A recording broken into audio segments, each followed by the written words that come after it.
మనిద్దరి మధ్యలో ఏ జన్మలో ఏ తీరని రుణం ఉందో, మరెందుకు ఇంతలో ఈ బంధనం ఇన్నింతలు పెరిగిందో, అమాయకమైన నీ చిన్నారి నవ్వును ఏ తల్లి కందో, ఇటే నీ దారి ఉందని నిన్ను ఏ సుడి గాలి పంపిందో.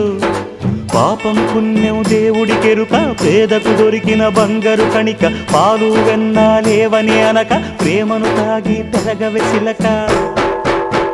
వలేసే పాడు లోకం కంటపడక ఉండు నాయనక, ఇలా నా గుండెలోనే గువ్వల కొలు ఉండిపోయింక. ఇటే పోస్తే ఎమున్నైనా నిలేస్తానే, మరింక ఏ కీడు నీ వంక రాలేదు.